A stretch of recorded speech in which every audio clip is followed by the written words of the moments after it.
오늘 이 시간에는 지혜와 계시의 영을 간구해야 하는 이유라는 제목을 가지고 하나님 말씀을 증거하도록 하겠습니다.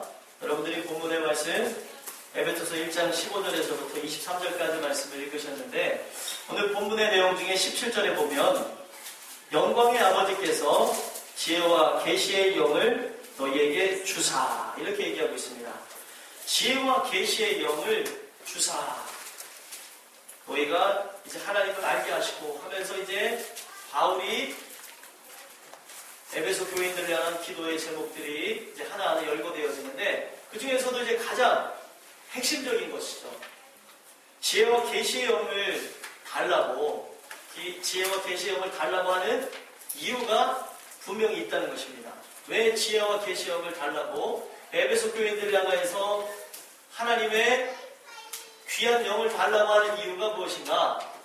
이 지혜와 계시의 영은 헬라어 원문으로 보니까 푸디마라는 단어로서, 여러분들이 금요차가 나오신 분들은 아시겠지만 요한복음 4장 24절에 나와 있는 말씀, 하나님은 영이시니 예배하는 자가 영과 진리로 예배할지니라. 거기서 나오는 영과 같은 단어라는 겁니다. 거기서 말하는 영은 제가 성령이라고 말씀을 드렸어요.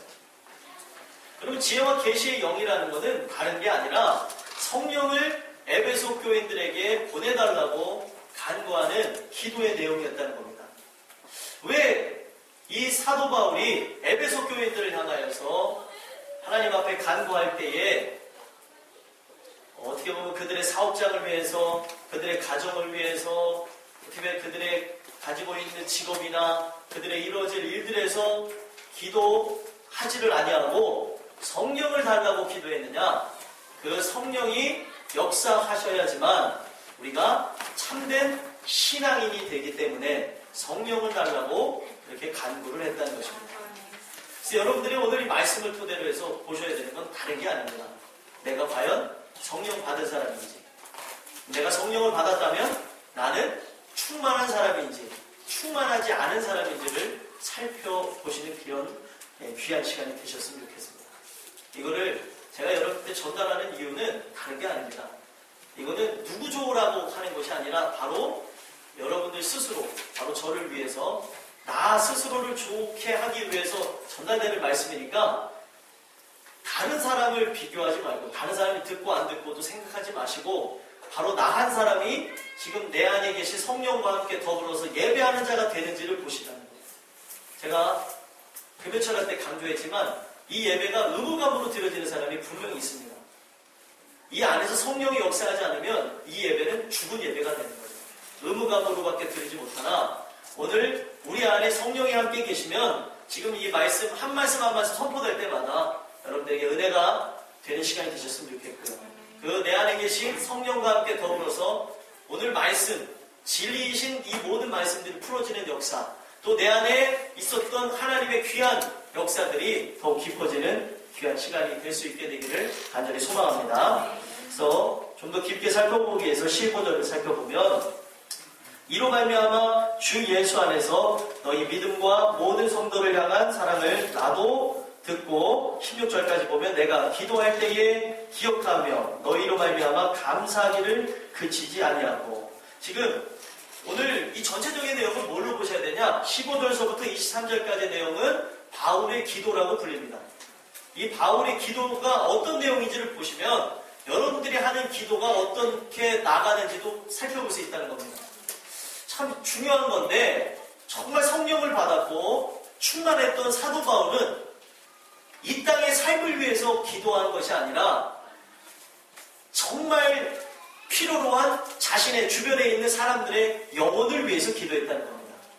15절에도 보면 모든 성도를 향한 사랑을 자신이 들었기 때문에 자기가 기도할 때 기억하여서 그들의 믿음이 어떠하고 그들의 신앙이 어떠하고 어떠한 문제가 있는지, 이 제일 중요한 것은 그 문제가 있더라도 가장 중요한 영혼과 어떠한 연관성이 있는지 그거를 기억하고 하나님 앞에 기도를 한다는 사실입니다. 오늘 우리의 기도의 내용은 어떻습니까? 먼저 깊이 들어가기 전에 살펴보면 여러분들의 기도 내용은 어떻습니까?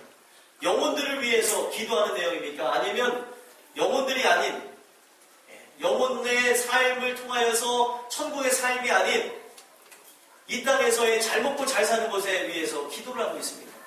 여러분들이 기도의 내용부터 한번 살펴보는 시간이 되셨으면 좋겠습니다. 우리 안에 은혜가 있는 사람이면 하나님의 뜻을 위해서, 하나님의 뜻이 우리 안에 이루어지길 위해서 기도하는 것이고, 그리고 우리가 저 천성에 올라가기 위한 것을 위해서 기도하는 것이지, 기도의 내용 자체가 하나님 앞에 뭘 달라고 하는 기도의 내용 자체는 아니라는 겁니다. 우리 주님이 분명히 말씀하셨어요. 우리가 하나님 앞에 뭐를 달라달라 하는 것은 이방인들이 구하는 것이라고 얘기했습니다. 왜 그렇게 얘기하셨느냐? 하나님 아버지께서 이미 우리의 쓸 것을 미리 아신다라고 얘기했어요. 오늘 우리가 기도해야 되는 것부터 하나하나 살펴볼 필요가 있는 것이죠. 그렇다고 해서 우리가 그런 기도를 되도록이면 안 하는 것이 좋지만 내 안에 올라오는 그 모든 것들은 그대로 다 토설하시면 됩니다. 근데 결론이 어떻게 나셔야 되냐? 기도의 끝에는 정말 아버지의 그 영광이 우리의 삶 가운데 이루어지기를 소망하는 것, 하나님의 뜻이 이루어지기를 소망하는 그것으로 끝나야 되는 것이지, 기도를 시작할 때도 불평으로 시작했는데 갈 때도 불평으로 끝난다. 문제가 있는 것입니다. 시편에 나와져 있는 기자들, 시편에 나와져 있는 사람들의 그 고백들을 보십시오. 시편에 있는 사람들의 고백은 원망으로 시작할 때도 많이 있습니다. 그리고 불평으로, 아픔으로, 괴로움으로 시작한 것이 많으나 끝날 때를 보시라는 게, 끝날 때 어떻게 끝납니까? 다 하나님을 찬미하고 하나님 앞에 영광을 올려드리고 하나님의 뜻이 이루어지길 소망한다 하면서 끝납니다. 우리의 기도도 마찬가지라는 거죠. 내가 하나님 앞에 기도할 때에 불평이 나올 수도 있고 원망이 나올 수도 있고 내 삶이 왜 이런가에 대해서 탄식하며 아파할 수도 있습니다. 하지만 거기서 끝나면은 그냥 나는 세상 사람이야. 근데 내가 시작은 그렇게 했으나 끝날 때에 하나님이 주시는 참된 기쁨과 감사로서 마치게 되어지고 내 안에 하나님이 주시는 그 소명이 불타면서 끝난다면 내가 오늘도 말할 수 없는 탄식으로 간구하시는 그 성령과 함께 더불어서 기도했다는 것을 증거 삼을 수 있다는 것. 정말 중요한 내용이죠. 기도의 내용까지도 하나도 우리가 놓칠 수 없다는 것을 제가 말씀을 드리는 겁니다. 오늘날 우리가 봐야 되는 것은, 저는 그래요. 여러분들이 어떤 교회관을 갖고 계시는지 모르는데 저는 땅끝 교회는 세상에 있는 교회들하고 좀 다르다고 생각합니다. 여러분들이 아멘을 하시든 안 하시든 상관이 없는데 제가 왜 이런 말씀을 드리냐, 저는 이 교회가 세워짐과 동시에 하나님이 제게 주셨던 사명은 뭐냐면 세상에 또 하나의 교회를 세우는 것이 아니라 이 세상에서 진짜 필요로 하는 교회, 하나님이 진정 통치하시고 그리스도가 머리가 되어지는 교회를 세우라고 해서 이 교회를 세운 겁니다. 세상은 어떻습니까? 하나님 앞에 초점을 두고 있지 않아요. 그런데 그 세상에 어떻게 보면은 빵을 부풀게 하는 누룩과 같은 것이 교회 안으로 들어와서 교회를 오염되게 하는데, 예배라는 것도 그리고 찬양이라는 것도 말씀이라는 것도 다 사람에게 맞춰졌지 하나님에게 맞춰지지 않았습니다. 사람이 인간으로서 어떻게 도덕적으로 살아가야 되는가, 윤리적으로 살아가야 되는가, 이런 것에만 관심을 두고 있는 교회들이 되어져 있다는 겁니다. 도덕과 윤리는 불교에서도 얘기하고요. 그리고 이슬람교에서도 얘기하고 다른 종교에서도 다 얘기합니다. 도덕과 윤리를 얘기하고 이 세상 사람들이 얘기하는 데서 좀 더 나은 인간으로서 살라고 하면 기독교는 어떻게 보면 거기에서 좀 벗어날 수도 있다고 저는 생각합니다. 왜 그러냐? 기독교는 혼을 변화시키는 것에 중점을 두는 것이 아니라 영을 변화시키는 것에 중점을 둔다는 겁니다. 영이 변화되고 내 혼, 정신적인 걸 변화시키기 때문에 상당히 느리다는 거죠. 도덕적으로 완전한 인간이 내 스스로가 됐다고 해서 이것이 무슨 내 삶에 유익이 있겠습니까? 하나님이 인정하시기에 나는 아까 전에도 여러분들도 고백했지만 교동문 통해서 보셨죠? 교동문 아까 몇 번? 62번. 거기 보시면은 뭐라고 얘기하고 있습니까? 아까 62번 중간에 보시면 주의 눈 앞에는 의로운 인생이 하나도 없다는 거예요. 근데 왜 이렇게 의롭게 되고자 원하냐는 거죠. 왜 나는 도덕적으로, 여러분들 뭐가 먼저인지를 보셔야 됩니다.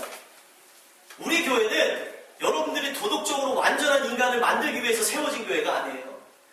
아무리 봤을 때 인품이 뛰어난 교회가 되어지기 위해서 세워진 교회가 아니라 여러분들의 영혼을 위해서 세워진 교회입니다. 근데 오늘날 교회들은 사람의 영혼을 위하기보다는 이 땅에서의 더 안락하고 평안한 삶을 위해서 세워졌다는 거예요. 그러다 보니까 예배 시간도 사람과의 타협이 있는 거죠. 시간도 정해놓고 예배 드려야 되고, 제가 시간을 여러분들한테 12시 반에 안 끝내겠다고 하기 위해서 이 얘기를 하는 게 아니라 이거 정말 중요한 내용이라는 겁니다. 제가 역으로 말씀을 드리면 우리 교회는 저는 말씀을 사모해서 온 사람들이 저는 넘쳐난다고 생각합니다. 여러분들이 오늘 예배를 드리면서 마음이 어떠한가를 보셔야 돼요. 내가 정말 성령으로 역사에서 예배를 드리는지 아니면 의무감을 갖고 드리는지를 보시라는 거예요. 의무감을 갖고 드리는 예배는 1시간이면 족합니다. 더 짧은 데를 찾아가시면 전 된다고 생각해요. 하지만 오늘 우리가 영혼을 위해서 보는 거죠. 영혼을 위해서. 사람들이 앞으로 오는 것도 마찬가지입니다. 지금 저기 부천에 어떤 교회가 있는데 하나 세워졌습니다. 거기 교회도 뭐 세워진 지 얼마 되지 않았어요. 근데 그 교회는 처음부터 말씀을 사모하는 것, 말씀만을 위해서 세워진 교회로서 나갔습니다. 목사님 설교가 예를 들면 저보다 더 길어요. 근데 부흥이 안 되는가 싶더니 지금 부흥이 돼서 몇 명이 모이느냐, 말씀이 갈급한 시대라는 걸 말씀드리는 거예요. 참된 말씀, 도덕과 윤리를 얘기하는 거 말고 자꾸 사람에 맞춰져 있는 거 말고 하나님의 인도하심을 따라서 나가는 그 예배를 드리겠다고 해서 사람들이 모이기 시작하는데 지금 1000명이 넘었습니다. 여러분들이 뭘 원하시는가를 보자는 거예요. 제가 뭘 원하는가를 보자는 거예요. 이 교회가 커지는 것, 하나님이 원하시면 하나님의 역사하시면 커지는 거고, 이 교회가 커지지 않길 원하시면 그것도 하나님 뜻입니다. 우리가 왜 하나님의 뜻에 대해서 왜 내 생각으로 움직이냐는 거예요. 절대적으로 잘못된 겁니다. 오늘 우리가 하나하나 살펴볼 필요가 있는 거죠. 오늘 이 말씀을 토대로 해서 보여드리는 게 무엇이냐면, 오늘 우리의 살아가는 삶 속에 자꾸 하나님과 지금 내가 예배하는 자라는 걸 잊어버리기 때문에 그렇다는 거예요. 여러분들이 만약에 지금 예배를 드리면서 충만함이 오신다, 내가 예배를 드리면서 내 감격이 있다, 하나님의 영과 여러분들이 교통하신 거예요. 근데 하나님의 말씀이 선포되는데도 불구하고 자꾸 다른 생각이 들어오고 자꾸 인간의 개념들이 들어오신다는 것은 내가 예배자로서의 그런 사명을 잃어버리고 의무감으로 참여하기 때문에 이 모든 것이 문제가 된다는 것입니다. 우리는 여러분의 예배를 위해서 존재하는 게 아닙니다. 단 한 번의 예배를 드려도 진정한 예배, 영과 진리, 옛날 말로 말씀드리면 신령과 진정으로 예배하기 위해서 나와 있는 거랍니다. 그렇다면 우리가 이 드리는 찬양서부터, 또 제가 여러분들 전달하는 설교서부터, 그리고 우리가 하는 이 모든 것 하나하나 살펴보는 거죠.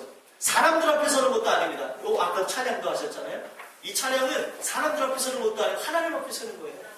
우리 자꾸 개념이 사람 앞에 선다고 하니까 자꾸 인간적인 생각들이 투영이 되고 하는 게 많은데, 우리 모든 부분들, 이 모든 것 자체는 지금 하나님 앞에 다 드려지는 겁니다. 여러분들 스스로가 한 사람 한 사람이 예배자라는 사실이에요.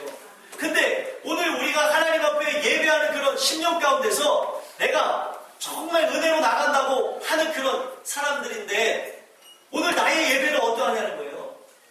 세속적인 걸 원하는 것은 아닙니다. 종교인과 같은 생각을 하고 있지는 않아요. 신앙이 불탔던 70년대를 생각해 보십시오. 지금도 성령의 뜨거운 불이 역사한다는 중국을 보십시오. 어떠한 모습이 있는가. 인간의 개념은 하나도 없습니다. 오늘 우리가 이 말씀을 접하면서 봐야 되는 것, 기도 하나까지도 사도 바울은 성령의 인도하심을 통해서 영혼만을 위해서 기도했다는 겁니다. 오늘 우리가 기도하는 것 하나하나 살펴보고 나아가시는 시간을 통해서 여러분들과 저는 정말 안에서 성령이 역사하시는 귀한 은혜를 통해서 우리가 하는 기도까지도 진짜로 철저하게 인도하심을 따라 기도가 되어지는 은혜의 삶이 되시길 간절히 소망합니다. 자, 그러면서 이제 감사하기를 그치지 아니하고 16절에 얘기하고 나서 자기가 이제 기도를 본격적으로 올려드리는데 어떤 기도를 합니까? 17절에 보니까 우리 주 예수 그리스도의 하나님 영광의 아버지께서 지혜와 계시의 영을 너희에게 주사 하나님을 알게 하시고 지혜와 계시의 영을 달라고 간구합니다. 그들에게 필요한 것은 다른 게 아니라는 거죠. 성령의 강력한 역사라는 거죠. 여러분들 뭐를 놓고 기도하든지 간에 제일 중요한 것, 만약에 죄로 얼룩져 있는 인생을 위해서 기도할 때에 죄가 끊어지게 해달라는 것도 정말 중요한 기도지만 더욱 중요한 것, 죄를 끊게 하시는 성령의 역사가 있게 해달라고, 성령의 인치심이 그 안에 있게 하시고 성령의 충만함을 받게 해달라고 기도하시기 안을 소망합니다. 성령의 인도하심이 있어야 되는 거예요. 죄로 계속 살아가는 것 자체는 이유가 뭐냐면 성령의 역사가 없다는 겁니다. 성령이 떠나가셨다는 거죠. 우리도 봐야 되는 건데 제가 시간이 돼서 지금 여러분들 설명할지 안 될지는 모르겠지만 이 성령의 역사는 충분히 여러분들 삶 속에서 끊어질 수가 있습니다. 근데 한 가지 보셔야 되는 건 뭐냐면 성령의 역사가 끊어지는 것을 경험하는 인생이라면, 내가 정말 지금까지 성령과 함께 동행한 사람이 맞다면, 내가 죄를 범하여서 성령이 떠나가시는 걸 느낀 나라면 죄 악을 갖고 있는 내가 회개를 할까요 안 할까요? 할까요 안 할까요? 할 수밖에 없습니다. 자, 왜 그러냐? 모든 체험의 역사가 끊어져 버립니다. 그러니까 예를 들면은 내가 살아가면서 감각이 있었는데 모든 감각이 끊어진다고 보시면 되겠어요. 성령이 떠나가신다는 것은 뭐냐? 내가 지금까지 주님에 대해서 느낄 수 있었고 체험할 수 있었고 알 수 있었고 그 벅차는 그 가슴들이 한꺼번에 끊어진다는 거예요. 그러면 내가 이 죄라는 거, 이 더러운 죄 하나 때문에 그런 역사가 일어난다면 하나님 앞에 회개를 할까요 안 할까요? 할 수밖에 없습니다. 그래서 결국에는 성령이 진짜 함께한 사람, 성령이 함께한 사람은 결국에는 그 성령의 떠나가심을 정말로 이것을 견디지 못해서 하나님 앞에 간구함으로 다시 성령의 충만함을 받게 된다는 사실입니다. 그 대표적인 인물이 누굽니까? 다윗. 주의 성령을 내게서 거두지 마옵소서. 이유는 한 가지입니다. 구원의 감격이 다 떠나갔다는 거죠. 삶이 지옥으로 바뀌어지는 겁니다. 메마른 땅을 종일 걸어가고 여러분들의 삶이 아무리 변하지 않는 인생이 된다 할지라도 성령이 함께 하시면 여러분들 메마른 땅을 종일 걸어가도 피곤하지 않게 될 것이고, 저 위험한 곳에 이를 때도 정말 주님의 손으로 나를 보호하시는 걸 체험하는 여러분들의 삶이 될 줄 믿습니다. 그거를 누구보다도 잘 알았던 사도 바울이었기 때문에 정말 이 에베소 교인들에게 필요한 건 다른 게 아니라 성령이구나. 저들이 안에 정말 성령의 강력한 역사가 없어지니까 몸이 건조해지고 여러 가지 부분에서 지식적으로 생각하고 하나님의 관점으로 보는 게 아니라 인간의 눈으로 보는 거구나. 사도 바울이 그걸 아니까 지혜와 계시의 영을 달라고 간구했던 것입니다. 그래서 지혜와 계시의 영, 성령을 통하여서 어떤 역사가 일어나기에 그가 그렇게 간구하냐? 첫 번째로 보니까 어떤 역사가 있습니까? 하나님을 알게 하시고, 성령이 우리에게 임하시면 어떤 역사가 일어나는 거냐? 하나님을 알게 된다는 겁니다. 하나님을 안다는 그 의미 자체는 그냥 우리가 어떤 것을 배워서 아는 그런 것이 아니라 여기서 알미라는 건 체험케 된다는 거죠. 그래서 제가 말씀드리죠. 이 성경을 공부를 하잖아요. 이 성경 공부하는 그 모임 가운데에 하나님이 역사를 하지 않으면 그거는 그냥 지식에 불과하게 되어집니다. 그 지식 가운데 내 안에 채워져 있는, 예를 들면 암송한 말씀 가운데 내가 알고 있는 그런 하나님 말씀의 내용 가운데에 성령이 역사하셔야 그 하나님의 의도, 왜 이런 말씀을 하셨는지에 대한 하나님의 의도를 알고, 제일 중요한 의도를 안다는 것은 하나님의 마음을 알게 되어진다는 거예요. 하나님이 왜 이렇게 말씀하셨는가, 의도를 깨닫게 되어지니까 그 하나님의 마음을 더 알게 되어진다는 거죠. 그분이 어떠한지, 그분의 속성이 이런 분이시다, 저런 분이시다 얘기할 정도로 알게 되어진다는 겁니다. 자, 여러분들, 우리가 왜 성령을 받아야 되겠습니까? 창세기 3장으로 넘어가게 되어지면 그 선악을 알게 하는 나무를 따먹은 즉시 인간이 어떻게 됐습니까? 정말 눈이 밝아진 건데, 그건 이제 두 번째 얘기하려고요. 정말 중요한 거는 하나님을 못 알아보게 되어졌다는 거죠. 하나님이 어떤 분인지를 잃어버리게 된 거예요.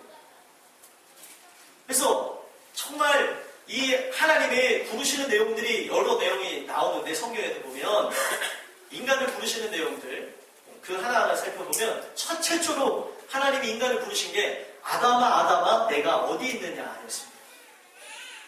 하나님이 그 질문을 던지신 이유가 뭘까요? 아담이 어디 있는 줄을 몰라서 질문을 던졌습니까? 그것이 아니라 아담이 선악을 알게 하는 나무를 확 하고 베어먹는 동시에 하나님에 대해서 잊어버렸어요. 어떤 하나님인 걸 잊어버렸냐? 하나님은 무소부재하시다는 걸 잊어버렸습니다. 무소부재라는 건 어디든지 계신 하나님이라는 걸 잊어버린 거예요. 나와 늘 함께 계시고 또 이 하나님이 만물의 모든 것에 충만하게 계시다는 것, 말씀으로 이 세상을 창조했기 때문에 어떻게 보면 하나님의 그 귀한 역사가 꽃 하나에도 깃들어져 있다는 것 자체를 아담이 잊어버리고 어떻게 했습니까? 나무 사이에 숨었다는 거죠. 하나님을 모르게 되어졌다는 거예요. 그것은 어떻게 해서 얘기가 되어집니까? 영이 죽었기 때문에 이런 일들이 일어나게 된다는 거죠. 그러면은 성령의 하시는 일, 지혜와 계시형을 우리가 간구해야 되는 이유 자체는 바로 우리가 알 수 없는 그 하나님, 오묘하신 하나님, 신묘막측하신 그 하나님에 대해서 확실하게 알게 하기 위해서 성령을 통하여서만 그분을 알 수 있기 때문에 오늘 우리는 그분을 확실히 알기 위해서 성령을 구해야 된다는 것입니다. 우리를 창조하실 때 뭘로 창조하셨다고요? 말씀으로 창조하시고 우리는 흙으로 빚어서 만든 다음에 그 코에 생기를 불어넣으셔서 우리가 생명이 되어졌다고 얘기하고 있습니다. 근데 이 선악을 알게 하는 나무를 먹음과 동시에 이 영은 떠나가신 거예요. 그러니까 생명으로 돼야 될 우리가 이 영이 떠나가시니까 죽어버린 거죠. 생명입니다. 이 영 자체의 단어 자체는 생기라는 단어를 같이 갖고 있습니다. 이 영이 떠나가니까, 실체가 떠나가니까, 생명이 떠나가니까 내 안에 있는 영은 죽어버렸다는 거죠. 생기가 떠나가고 생명이 떠나갔는데 어떻게 살아가겠냐는 겁니다. 이해가 되시죠? 그래서 그 선악을 알게 하는 나무를 먹음과 동시에 이 영이 떠나가시니까 이 영은 하나님을 알게 하시고 하나님과 속성이 같은 분이기 때문에 하나님을 알 수 있는 것인데 하나님과 속성이 같은 성령이 떠나가시니까 하나님에 대해서 알 수도 없게 되어졌다는 겁니다. 다시 한번 말씀을 드리면 하나님은 영이시니 예배하는 자가 영과 진리로 예배한다. 우리가 하나님 앞에 예배할 때에 우리 안에 필수 조건은 뭐냐? 우리 안에 성령이 있어야 예배라는 걸 드릴 수 있다는 거예요, 사실. 아멘이십니까? 근데 오늘날 우리는 내가 정말 성령의 충만함이 있는지, 나는 성령을 받았는지, 이것에 대해서는 관심이 없이 살아가는 때라는 거죠. 여러분들을 한번 보시고, 또 우리의 모든 것들을 한번 살펴봤으면 좋겠습니다. 그분이 떠나가는 동시에 모든 건 다 지옥으로 바뀌어져 버립니다. 의미가 없어져요. 이 예배, 1시간 좀 넘게 드리는 예배도 하나의 의무감으로 될 수밖에 없게 되어지고요. 성령의 강력하게 역사하여 주셔서 내 심령을 터치하는 것을 경험할 수 없습니다. 이유는 한 가지예요. 내 안에 영이 없기 때문에 그렇습니다. 내 영이 죽어버렸기 때문에. 여러분들이 오늘 이 말씀을 통해서 보셔야 되는 것은 왜 사도 바울이 지혜와 계시형을 달라고 그렇게 간구했는가? 바로 그 영이 내 안에 오셔야지만 이분은 하나님과 속성이 같은 분이기에 하나님에 대해서 알 수 있기 때문에 그 영을 달라고 기도했다는 거예요. 근데 오늘날 우리는 하나님 말씀을 공부하면서 또 기도를 한다고 하면서 내가 지금 이 영을 받았는지 내가 지금 이 영이 떠나가셨는지에 대해서는 관심이 없이 살아가는 분들이 너무나 많다는 겁니다. 왜 입에서 불평이 나오겠습니까? 왜 입에서 불만이 나오겠습니까? 오늘 우리의 살아가는 삶 속에 왜 우리의 삶이 왜 나랑으로 떨어지는 것처럼 왜 마음에 근심이 들어오는 걸까요? 이유는 딱 한 가지입니다. 여러분들 안에 살아야 될 이유와 목적을 주시는 생명이 떠나갔기 때문에 그렇다는 거예요. 생명이. 오늘 여러분들이 이 말씀을 들으시면서 이해가 되시는지 모르겠어요. 지금 이해가 안 간다는 표정을 짓는 분들도 계시는데 은혜를 통하여서 이것이 알아지게 되기를 간절히 소망합니다. 이분이 역사하시지 않으면 우리는 종교인으로 나올 수밖에 없어요. 이 자리에 앉아있는 것에 의미만 두게 되는 거죠. 앉아 있는 것만으로도 은혜지만 청함을 받은 사람밖에 되지 못합니다. 택함을 받은 사람이 여러분들이 되셔야죠. 근데 이것이 막 내가 되려고 해서 되는 게 아니잖아요. 오늘 말씀을 통해서 여러분들이 이 말씀의 거울로 여러분들을 비춰보시고 내 안에 성령의 역사가 없다면 간구하셔야 됩니다.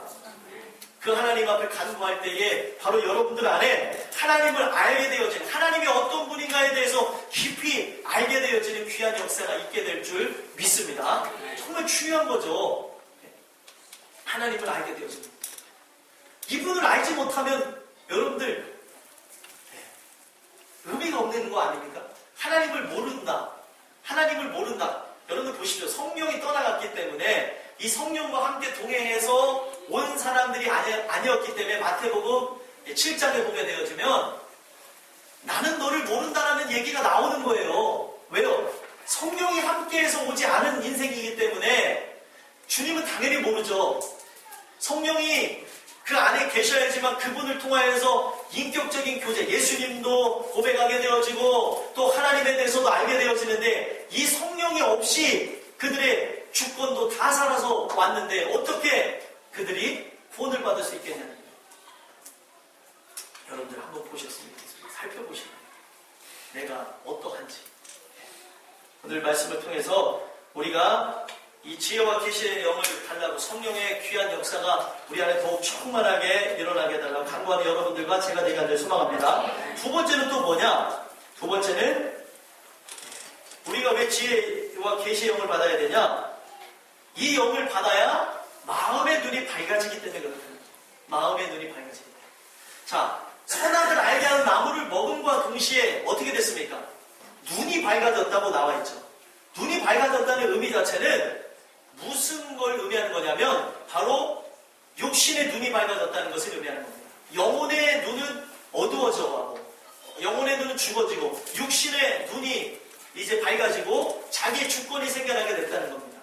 예전에 자기 주권이 없었는데 자기의 주권을 가지고 이제 자기가 하나님처럼 돼버린 거죠. 근데 이 성령의 역사는 무엇이냐? 그동안 내 안에 어두워진 그 눈 자체, 내가 그동안 하나님을 알아보지도 못하고 하나님의 뜻도 몰랐던 내 영혼의 눈을 다시 밝히시겠다는 겁니다.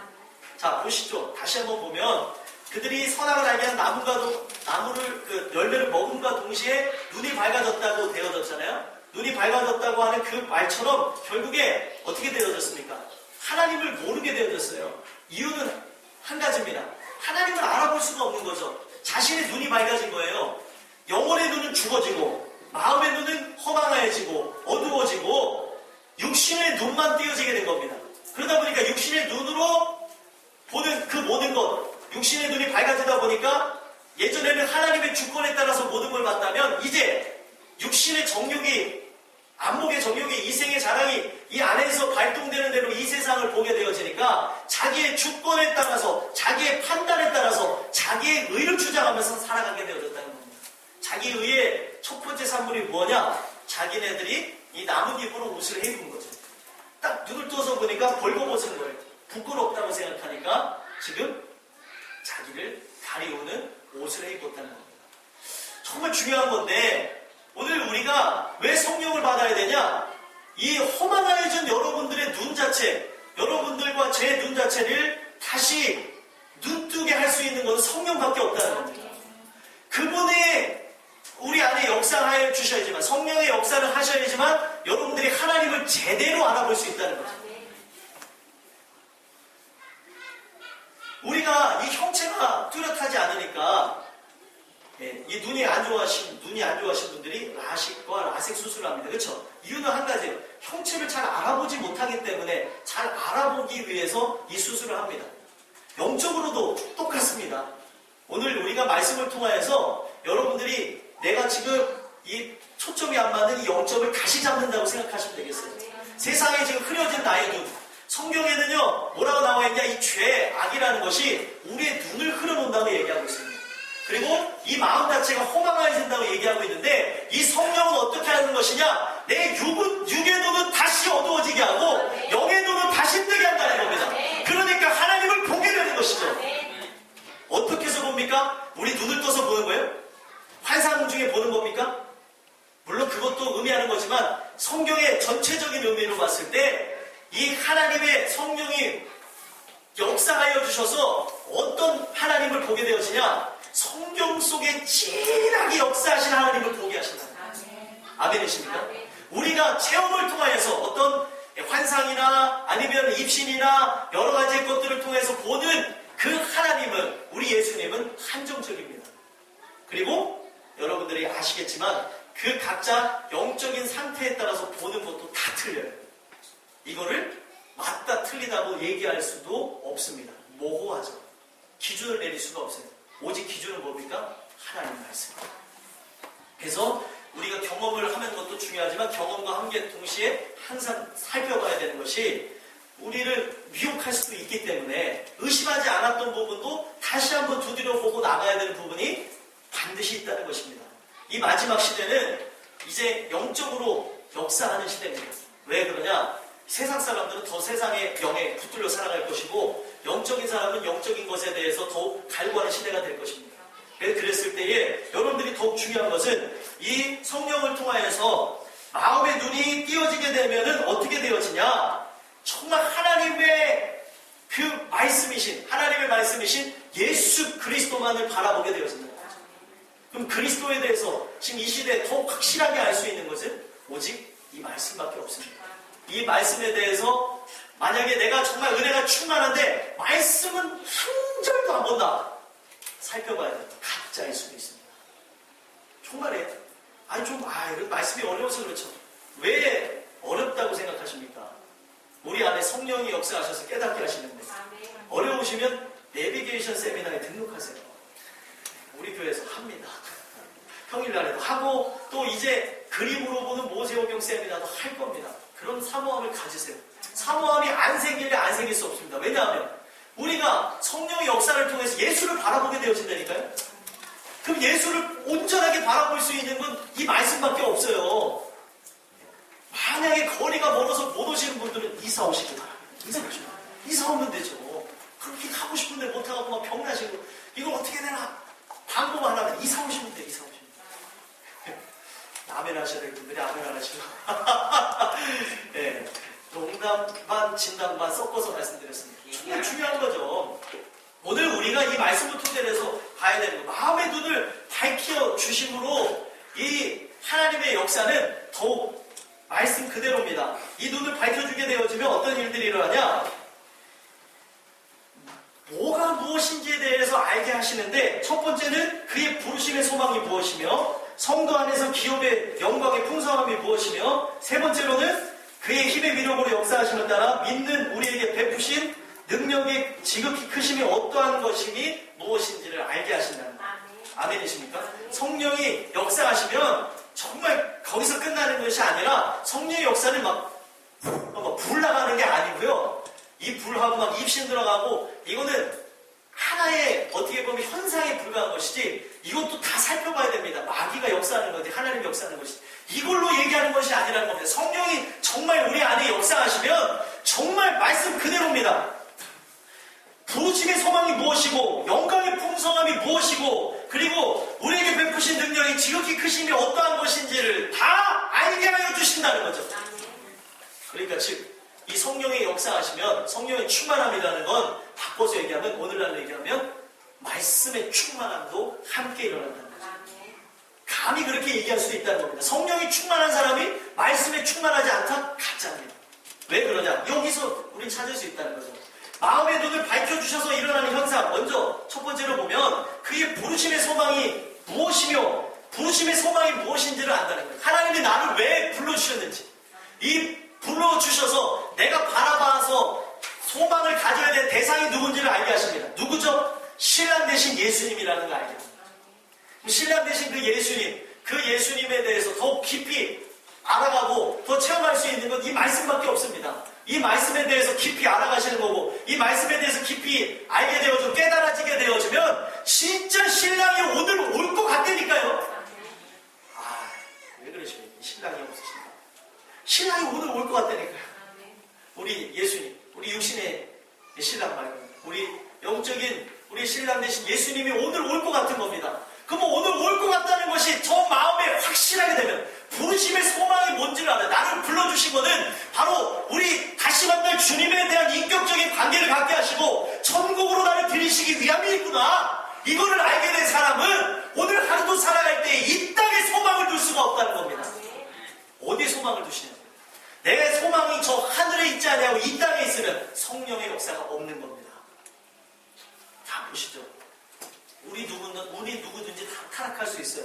정말 여러분들이 성령의 역사가 없다는 걸 어떻게 말씀드리냐? 죄가 끊어지지 않은 걸 통해서 알 수 있습니다. 성령이 떠나가셨다는 거죠. 목회자도 그렇게 될 수 있습니다. 누구든지 이렇게 될 수 있어요. 근데 정말 성령의 역사를 통하여서 그 성령의 인격적인 교제를 나눈 사람이면 내가 이 죄악으로 인하여서 하나님과의 깊은 교제가 깨어졌다는 걸 아는 사람은 그 매 순간순간의 삶이 주님과의 그 회복의 역사가 일어나길 바라면서 늘 구하고 구한다는 겁니다. 근데 그 역사가 원래부터 없었던 사람은 어떻게 되었느냐? 그냥 사람의 눈에 또 자기의 결단에 의해서 술을 끊던가 담배를 끊던가 아니면 죄악을 끊었던 이런 사람들은 결국에 사람의 의식이 무뎌지고 사람들의 그런 알미 무뎌지고 나라는 존재가 하나님과 인격적인 교제가 없게 되어진 걸 통하여서 죄를 범하여도 이 마음에 아무런 찔림이 없습니다. 그럼 나중에 어떻게 되어지냐? 그냥 성경에 나와져 있는 대로 방종하게 됩니다. 이 모습이 어떤 모습이냐? 마치 금송아지 숭배하는 자들의 모습과 같죠. 하나님 앞에 나와서 뛰노는 것처럼 보이지만 하나님은 지금 내 마음의 영이 허망해졌어요. 영이 성령과 함께하지 않기 때문에 하나님 앞에서 뛰놀고 하나님 앞에서 우리가 찬양을 하고 예배를 드리고 기도를 하고 말씀을 통해 아멘을 해도 이미 그 영 자체가 역사하지 않기 때문에 그거는 뭘로 보시는 거냐? 너는 바알을 숭배하고 있다 이렇게 보신다. 너는 금송아지를 숭배하고 있어 이렇게 얘기하시는 거예요. 무슨 말인지 이해가 되십니까? 정말 중요한 내용이죠. 오늘 내가 성령과 함께 동행을 꼭 해야 된다는 걸 설명하기 위해서 주시는 말씀이라는 거죠. 내가 성령과 동행하지 않고 드리는 예배는 마치 입으로는 하나님을 경배하나 그 마음에서는 멀도다라고 고백했던 바로 우리 주님의 탄식하는 마음과 동일하다는 겁니다. 정말 중요한 것이죠. 여러분들 보세요. 바알 숭배했던 사람들 갈멜선상에서 850명과 그리고 850명의 선지자와 그를 따르는 백성들이 있었고요. 한 명만이 지금 하나님이 참신이다라고 하면서 가졌습니다. 거기 850명의 선지자들이 어떻게 했습니까? 참신이기 때문에 그들의 몸을 막 해하면서까지 더 열정적으로 예배드렸습니다. 그러나 그들의 영 자체가 죽어있는 것으로 인해서 그들이 아무리 열정적으로 예배를 드리고 땀을 뻘뻘 흘리고 여기 안에서 피가 나든 어떻게 되든 영이 죽었기 때문에 그 예배는 성립이 되지 않았다는 거예요. 중요한 것이죠. 오늘 젊은이들이 찬양 집회에 그렇게 열심히 뛰고 있습니다. 누굴 위해서 뛰냐는 거예요. 왜 설교하는데 가짜입니다. 보시자는 거예요. 어떻게 그렇게 열정적으로 뛴 사람들 열심히 뛰어서 피곤해서 자죠. 그러면 예배를 왜 드립니까? 하나님의 말씀을 왜 들어요? 그 말씀만이 우리를 살린다고 하는데 지금 찬양 집회도 지금 전체적인 그런 흐름 자체가 잘못됐음을 제가 설명해 드리는 겁니다. 예배의 중심의 핵심은 말씀입니다. 찬양은 길게 하면 좋죠. 여러분들 이제 우리 교회도 생각해보니까 지금 찬양을 예배 때도 많이 하고 싶어하는 분들이 있으니까 우리 박전도사님은 당장 다음 주서부터 10시 45분에 시작해서 11시까지 찬양 인도를 해주세요. 찬양 많이 하고 싶은 분들은 일찍 오셔서 찬양하세요. 봉사를 하다가도 다 내려놓고 찬양하세요. 그러면 그렇게 해서 시작해서 11시 시작하면 예배도 일찍 끝날 것 같아요. 여러분들 오늘 정말 우리의 삶의 그런 기본적인 거 하나하나를 봐야 되는 거죠. 정말 그 마음 안에 성령이 역사하지 않는다면 그 예배 자체는 이방인들에게 구하는 것처럼 되어진다는 거죠. 입으로는 하나님을 부르나 그 이름은 바로 바알이라고 얘기하는 것처럼 성경에서 얘기하는 대로 다른 신을 섬기고 있다는 거예요. 왜요? 이 부패한 마음을 가지고 다른 영을 가지고 섬기기 때문에 뭘 위해서 나가겠냐는 거예요. 세상의 영을 위해서만 나가게 된다는 겁니다.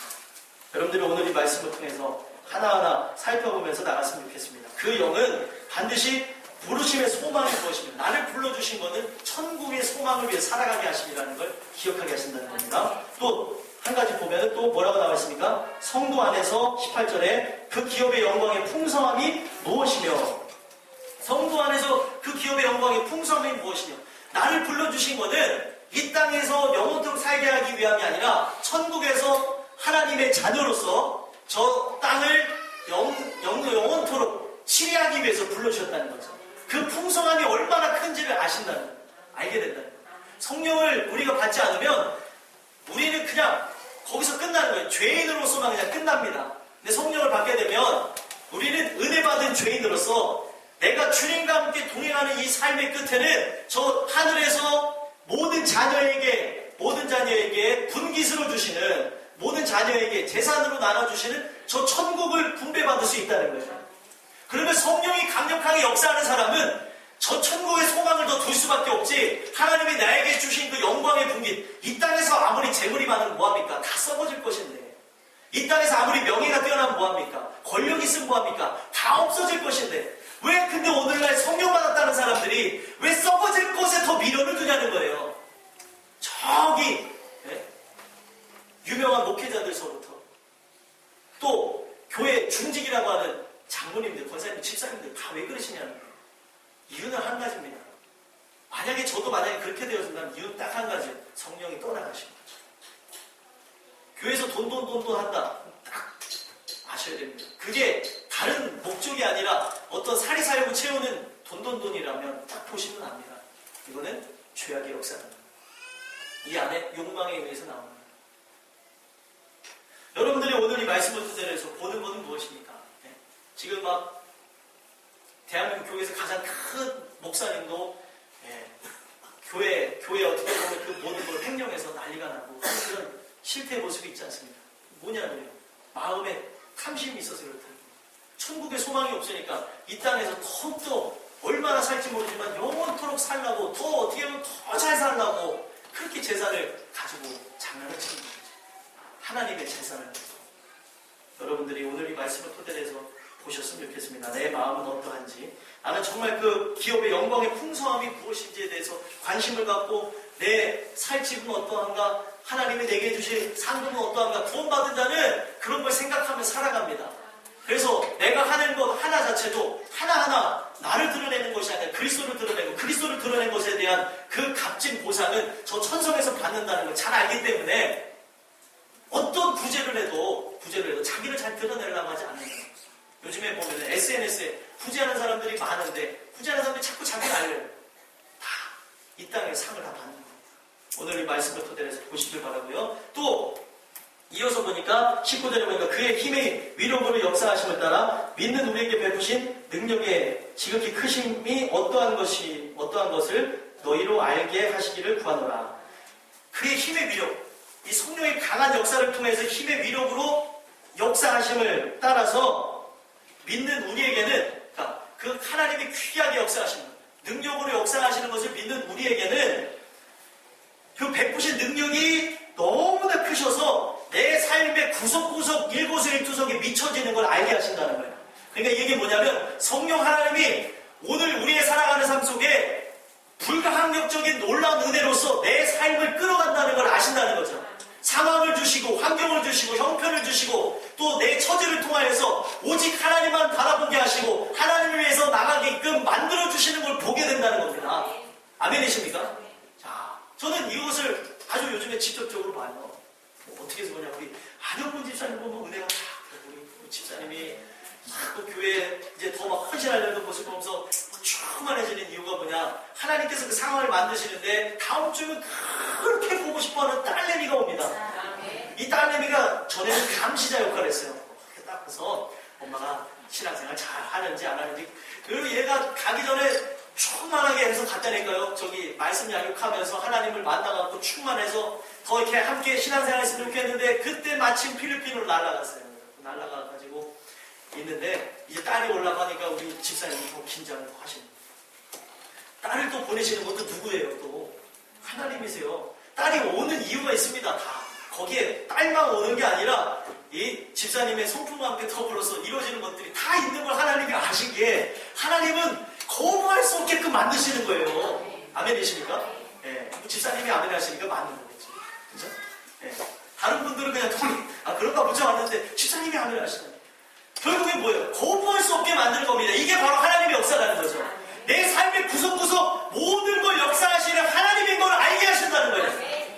자, 여러분들, 죄라는 걸 내가 끊기 위해서 내가 아무리 해도 안 끊어집니다. 여러분들이 해서 그렇습니다. 하나님 앞에 기도하세요. 내 모든 삶 속에서 하나님 두드러 패서라도 저를 고쳐주세요 하면 하나님이 두드러 패서라도 고쳐주십니다. 죄를 고쳐주는 그 죄가 끊어지는 부분이에요. 정말 이 말이 여러분들 애석하게 들리는 것 같지만 이걸 통해서 우리 주님이 하시는 말씀이 무슨 의미냐는 거예요. 영생을 얻는 것이 낫지 내 백체가 하나를 갖고 지옥에 들어가는 게 낫겠느냐. 제가 그것에 대해서 새벽에도 말씀을 드렸는데 물론 손을 절단하는 그 의미 자체는 아닙니다. 제일 중요한 것은 우리 하나님께서는 이 모든 부분을 통해서 제일 중요한 것은 영생을 최고로 꼽으신다는 거죠. 아무리 생각해 보십시오. 이 세상에서의 삶이 죄 때문에 우리가 가득해서 하나님을 기만하며 나간다면 어떻게 하겠습니까? 근데 이 모든 것이 여러분들이 심정 바라면서 끊어지길 바란다. 하나님을 기도하시면 하나님의 미각을 만지실 수도 있고 미각만 만지는 거구나. 내 모든 촉각, 모든 것, 상황을 만지셔서 오직 하나님만 바라보게 하십니다. 근데 하나님 앞에 기도할 때 한 가지 무섭게 보셔야 되는 건 하나님은 무섭게 역사하십니다. 죄라는 걸 끊기 위해서 나를 거의 죽음에까지 몰았다가 살리실 수 있는 분이 우리 하나님이세요. 욥을 보시자고요.